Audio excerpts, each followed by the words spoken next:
Through the news, where President William Ruto has appealed to the striking teachers to back down and attend to learners as the government addresses their concerns. And despite a section of the teaching fraternity vowing to push on with the industrial action despite a court injunction, President Ruto says the government is committed to ensuring that the teachers' concerns as contained in the collective bargaining agreement are met. Wycliffe Okech opens our bulletin this morning. President William Ruto on Wednesday kicked off his 4-day working tour of the Lakeside Nyanza region. Leo hapa tumekuja kuanzisha hii mradi ya maji. The head of state inspected the Lower Kuja irrigation project, announcing that the government had committed 68 million shillings towards land compensation to allow the project's implementation. Tumeweka pesa kwa Coffee Cherry Fund. Hatutaki tena cooperatives ambazo ni za kahawa ati waende wakope pesa kwa mabank, wanalipishwa interest ya 20-25%. Sasa tuko na pesa ya serikali, waende wachukue hiyo pesa, interest ni 3% peke yake. President Ruto directed the National Cereals and Produce Board to devise modalities of ensuring ready market for rice farmers from the Lower Kuja irrigation scheme. Tumeanzisha soko pale Ntimaru, tayari soko imeanza. Hapa Kegonga tutawajengea soko ingine, mimi nafanya mambo ya procurement. Pale Kehanja Town tutawajengea soko kubwa ya municipality kwa sababu tumekubaliana na governor wenu pale inahitaji soko kubwa ya municipality. Tunakushukuru sana kwa hii mradi ya maji kwa sababu mahitaji ya municipality ni maji mzuri. Tunakushukuru sana kwa hospitali mzuri kwa sababu mahitaji ya municipality ni hospitali mzuri, na hizi barabara ambazo umetuahidi zote tunawapangia hao watu wetu hapa. The president also broke ground for the Kegonga Cluster Water Project in Kuria East before launching the construction of the Ngere Mapera Road in Suna East. He also used the opportunity to appeal to the striking teachers to return to class. Mimi nataka niwahakikishie walimu wa Kenya ya kwamba kama serikali sasa tumetoa pesa, tutalipa arrears yao mwisho wa mwezi huu. Kila mwalimu atapata pesa zake. Kwa hivyo tunataka walimu wetu wote pamoja na wanafunzi wetu waendelee na masomo na taratibu iliyowekwa ya semester ya 3 bila ya matatizo yoyote. President Ruto also used the opportunity to case for political inclusion and unity of purpose a day after presiding over the official launch of Raila Odinga's candidature for the African Union Commission chairmanship. Tumetoka mbali ama hatujatoka mbali? Si tumetoka mbali? Mimi nimeamua ya kwamba mimi nitamsaidia baba kwa sababu yeye ni mzee wetu, kwa sababu tunamheshimu, kwa sababu amechangia demokrasia ya Kenya, kwa sababu ni kiongozi ambaye anajulikana na ako na heshima ya kwamba awe kiongozi wetu wa bara la Afrika. Umetufanyia vizuri kwa sababu umetutolea ile siasa tulikuwa tumeambiwa shareholders. Tulikuwa tumeshtuka sana tukajificha.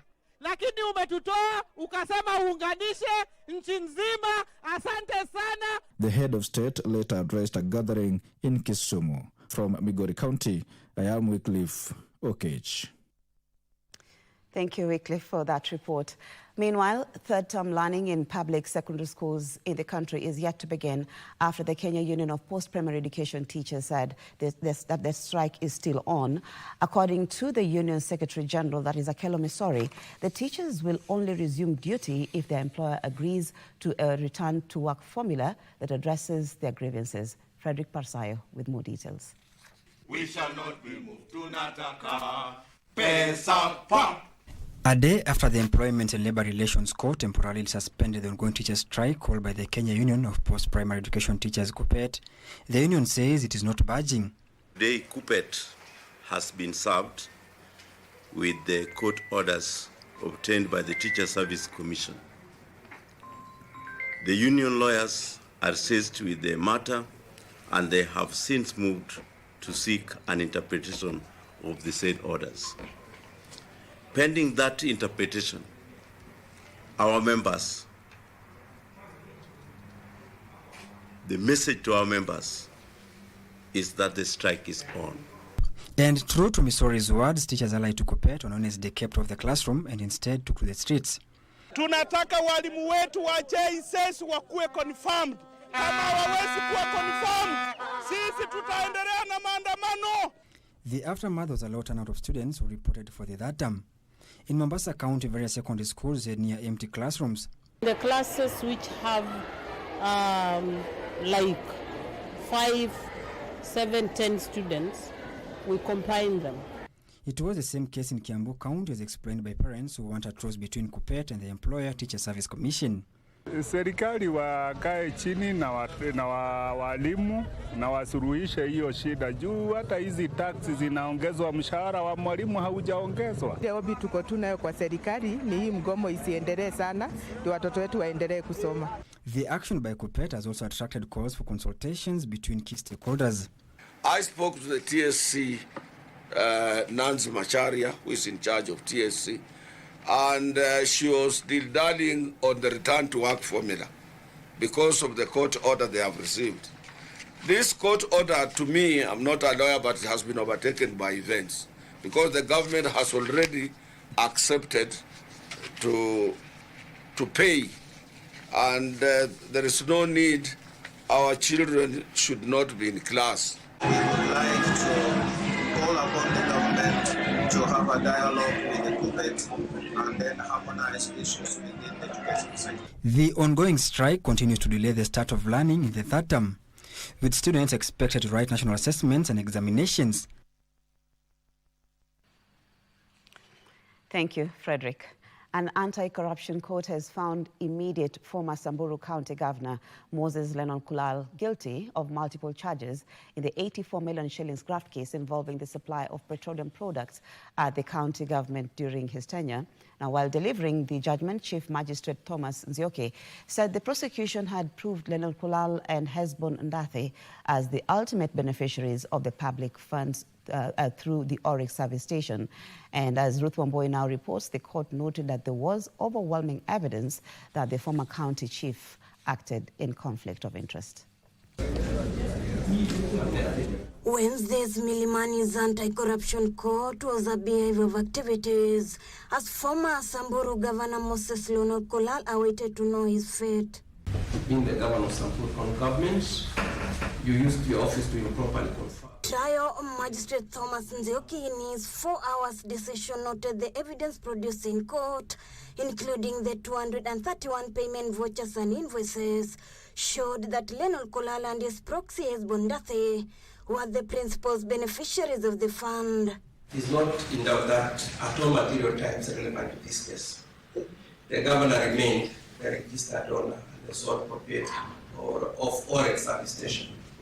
He is also the account owner for the ACP account of Oryx. The trial magistrate also found Lennon Kulal 9 co-accused persons guilty of abuse of their offices by allowing the governor to trade with the county. I find you guilty and convict you for the abuse of office contract to section 46 and rate 48 of the second in count 6. The accounting officer was also on the spot for misleading the court on the ownership of Oryx service station. The integrity of the office of the governor in discharge of your duties was compromised by your private interests. Lennon Kulal was charged in 2019 with abuse of office and conflict of interest, leading to the alleged loss of 84 million shillings. Notion of bail pending sentence is not known in law, so we do pray that we proceed in the normal way, since the issue of bail is moot. The issue of hearing is moot. Ethics and Anti-Corruption Commission spokesperson Eric Ngombe hailed the decision as a significant milestone in the fight against graft. KCC appreciates the jurisprudence that is coming from our courts, that even if you did the work, such as it happened in this case, the money paid to you will be recovered in full if that contract was illegal, if it was given in conflict of interest or violation of the public procurement laws. Lennon Kulal is the first former governor to be convicted in an anti-corruption case. Mitigation and sentencing is set for Thursday, 29th August 2024. After a 5-year legal battle, former Samburu Governor Moses Lennon Kulal has been found guilty of a direct conflict of interest, sending a stern warning to public officers holding public offices. Ruth from Boy reporting from Milimani's Anti-Corruption Court. Thank you, Ruth. Now, members of Parliament in the Diaspora Affairs and Migrant Workers Committee have expressed outrage over the failure by Cabinet Secretary for Foreign Affairs, Musalia Mudavadi, to appear before the committee for a record 5th time to address queries regarding the evacuation of Kenyans in Lebanon. Now, the absence of the CS yesterday led to an intense debate with members of Parliament questioning the government's commitment to ensuring the safety of its citizens in Lebanon amid the ongoing conflict. A meeting by the National Assembly Committee on Diaspora Affairs and Migrant Workers meant to address concerns over the evacuation of Kenyans stranded in Lebanon aborted after Foreign Affairs and Diaspora Cabinet Secretary Musalia Mudavadi skipped the meeting for a 5th time. The aggrieved members of Parliament refused to discuss the matter with the Principal Secretary Diaspora Affairs Rosalyn Jogu, claiming the matter was waiting. We receive distress calls daily from our constituents in abroad who face unimaginable hardship in foreign lands. Yet, your ministry, which should be at the forefront of addressing these issues, has chosen to operate in secrecy. How will these people get information if this committee cannot be able to give it out?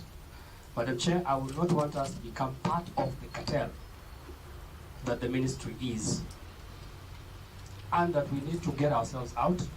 Let us go out and tell the Kenyans that we do not know what the ministry does, that we do not know how these people go out, we do not know what deals they do for the Kenyans to go out. As a result of the impasse, this session was abruptly adjourned, with lawmakers accusing Foreign Affairs Ministry of neglecting its duty of protecting Kenyans abroad. And we can't reach you. We see things happening, you can't register it. We can, and you are not involving us. How do you expect to work? We kept on inviting him, we kept on understanding, but this is not how we are going to work. This is not how we are going to work. This is the committee that oversights, and so many questions are unanswered. Meanwhile, Kitui Governor Julius Malombe appeared before the Senate County Public Accounts and Investment Committee over the current state of Kitui textile industry. The committee is mulling summoning immediate former Kitui Governor Charity Ngilu over misuse of public resources at the industry. The auditor is saying that there were no documents provided. So which opening balances were used for 2021-2022 financial year? This is one of the committee sessions, Chair. I'm even tongue-tied. This is too much. Where did the 168 million go?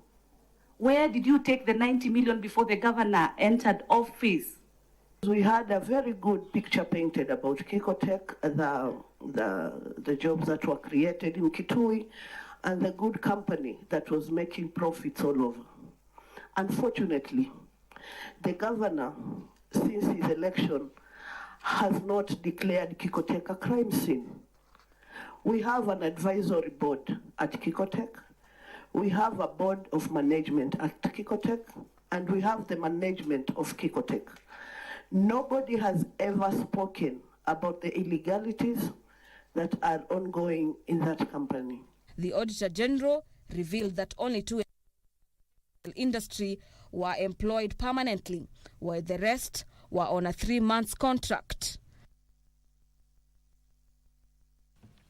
Treasury PS Chris Kipto was on Wednesday afternoon hard pressed by members of Parliament to shed light on the proposed multi-billion shillings Jomo Kenyatta International Airport modernization deal that will see the investor, that is Adani Holdings Limited, occupy it for 30 years. Kipto's explanation that the details on the deal will only be made public once finalized by Treasury angered members of the National Assembly's Public Debt and Privatization Committee, who demanded that the deal be suspended until its details are made public. Abdiaziz Hashim reports. Is on the status of the proposal by the Adani Airports Holding Limited for the investment in the Jomo Kenyatta International Airport, JKIA. Kenyans will have to wait 14 more days to have a glimpse inside the Jomo Kenyatta International Airport Adani Holdings deal. Well, we will deal with it if that happens. But for now, we have told them to bring the matter within 2 weeks, so let's allow them to do that. This became evident Wednesday afternoon after Treasury Principal Secretary Chris Kipto remained tight-lipped over the deal set to see the national carrier in a 30-year deal with the Indian firm. And our response is as follows, that the review of the proposal by Adani Airports Holding Limited for the investment in the Jomo Kenyatta International Airport is currently ongoing. Once finalized, the National Treasury will give a comprehensive submission on the same. This response irked members of the National Assembly's Public Debt and Privatization Committee, probing the deal that has elicited public interest and a strike threat by the Kenya Airports Workers Union KAU on September 1st. On this matter, rather than this one sentence that you put on your presentation. International Airport is a government property, is a security area, is an area that means a lot to Kenyans. So we cannot just take that for an answer. Some of the protests that we witnessed last month and in the recent past partly were as a result of some of these deals. Don't let other people drive that narrative. Don't make it secretive. Therefore, Mr. P.S., again, with all due respect, this is a thorny issue. Some of us, our re-election is based on how we handle this matter. And therefore, to us, it's a matter of career progression. And therefore, we have to take it seriously. The lawmakers further proposed that the deal to be halted until Treasury sheds more light on it. And maybe stop this transaction until such a time we are versed with every information. And no, I mean, the only bad thing about this is that Parliament is not in session, because we would have tabled a status report as soon as Tuesday, so that then we stop the process until we are well versed with all the information. I have heard the members, and I think it's only fair that I come back with a comprehensive report on this matter. KAU Secretary General Moses Ndiema says workers fear that the deal will render them jobless. That we are opposed to anything called Adani. Anything, any trace of Adani, we are not going to allow it. The PS was also put to task to explain why the government bails out the national carrier at the expense of the taxpayers.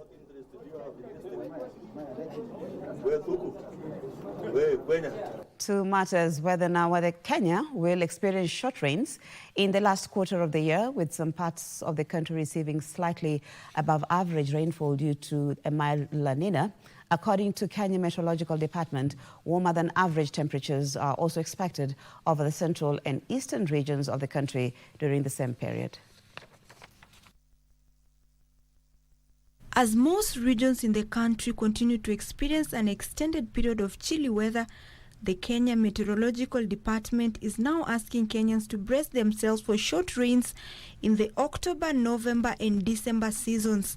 Western region is expected to receive slightly above average rainfall, while central region, isolated areas in northeast and southeast lowlands, and coastal regions are expected to receive below average rainfall.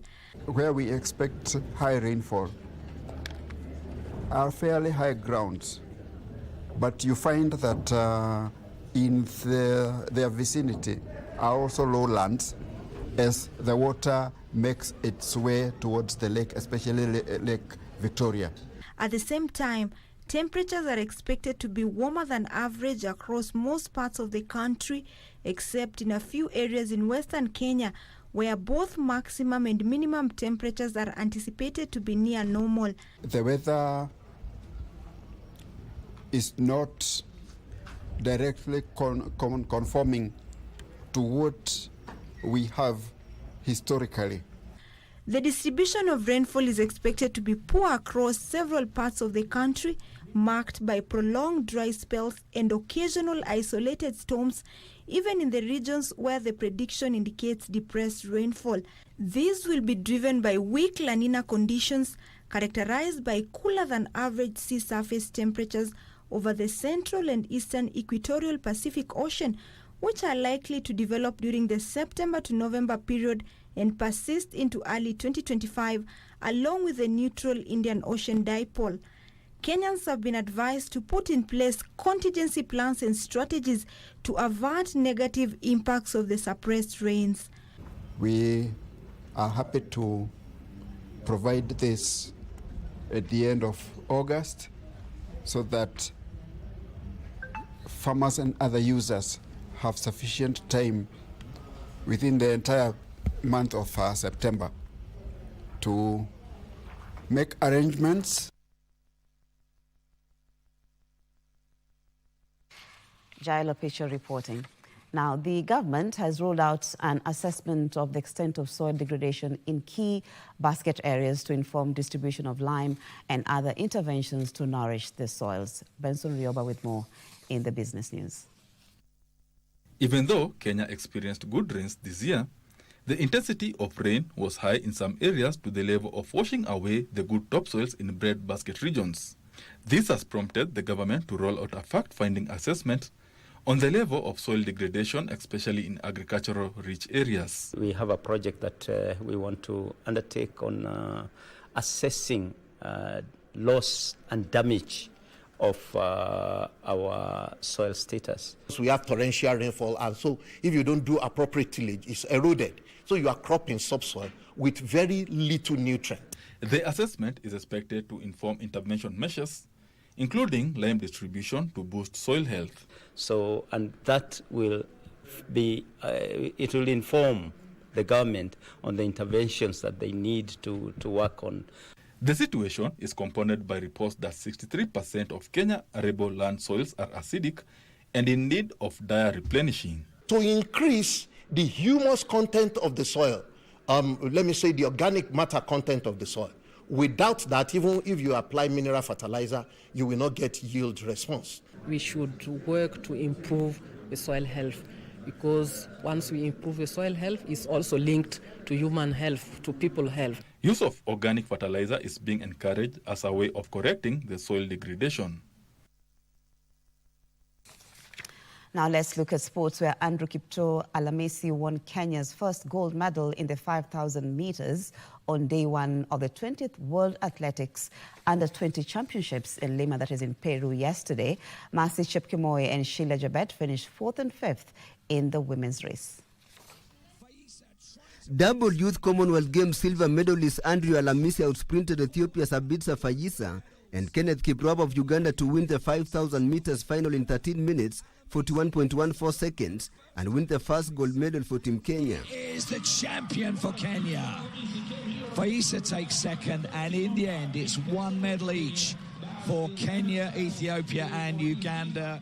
Fayisa won silver in 13 minutes, 41.56 seconds, while Kiprop finished third in 13 minutes, 41.73 seconds, followed by former world junior cross-country champion Ishmael Krokito Kipkurui of Kenya in 4th position. Kenyans Mercy Chepkemoi and Sheila Jebet finished 4th and 5th in the women's race. Eisa Medina led Ethiopia to a 1-2 finish, winning gold in a new championship record of 14 minutes, 39.79 seconds, with Uganda's Charity Cherop winning bronze. Held by Genzabe Dibaba, stands from 2010, that record, but she has rewritten that. Congratulations to Mercy, Sheila, and definitely Andrew Kipto for that win. Well, that's where we end the news this morning. Thank you so much for taking the time to be with us this morning. DJ Unique together with Vivian are on standby, and they'll be taking you through the rest of the program. My name is Marie Yambo.